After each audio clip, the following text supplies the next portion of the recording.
Okay, hello, ladies.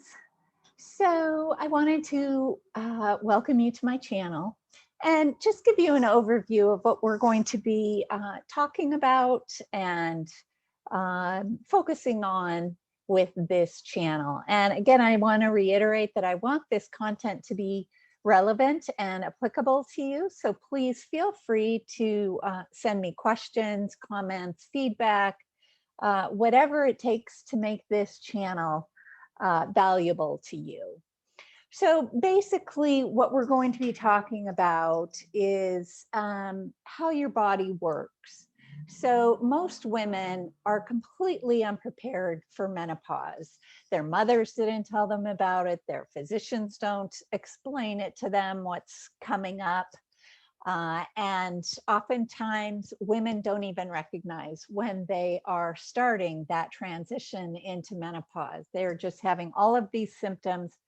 They're feeling a little out of control and life has just gotten a little difficult. So, so I'm going to be doing a lot of teaching on how your body is going through this transition and what you can do to feel better and to support your body. And we're going to use this information specifically to reduce the belly fat. And the reason why I focus on belly fat initially is because it has such a huge impact on all of the other symptoms of menopause. So if we focus on the belly fat, it's going to have, it's like throwing a rock into a lake and it has that ripple effect. So, so that's where we are going to be starting. But we'll be discussing all the different symptoms of menopause, whether it's insomnia or brain fog, night sweats, anger, rage, depression, anxiety, loss of sexuality, loss of self-confidence, all of these things that are hormonally related. And the reason why we're doing this not only is because menopause can last for 10 to 15 years. So it's not something you can just kind of, you know, wait for it to get over. So another reason why we're doing this is because this is going to reduce your risk of chronic disease. It's during this time of life when women have the very high incidence of cardiovascular disease, diabetes, cancer, breast cancer.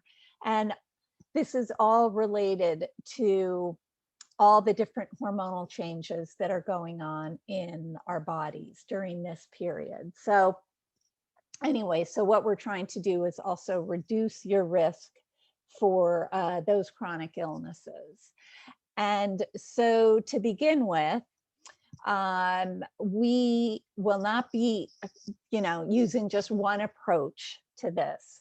I don't believe in the one size fits all approach to managing your health. Everybody is different. So we're going to be talking about all different types of modalities that you can use. Some are going to resonate with you, some of them won't.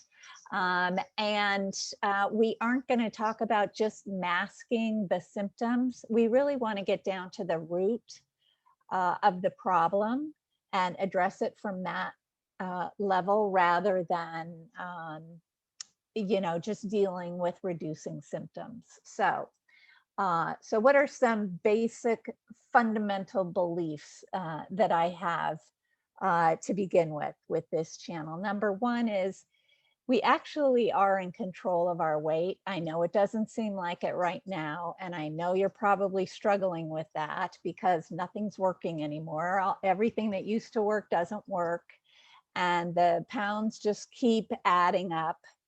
But there is a physiological reason for that, and we are going to address that. So just hang in there, and pretty soon you'll see why I say that we really are in control of our weight. And then the second thing is we need to utilize very high quality foods, supplements, hydration, etc., in order to address all of these hormonal changes that are going on.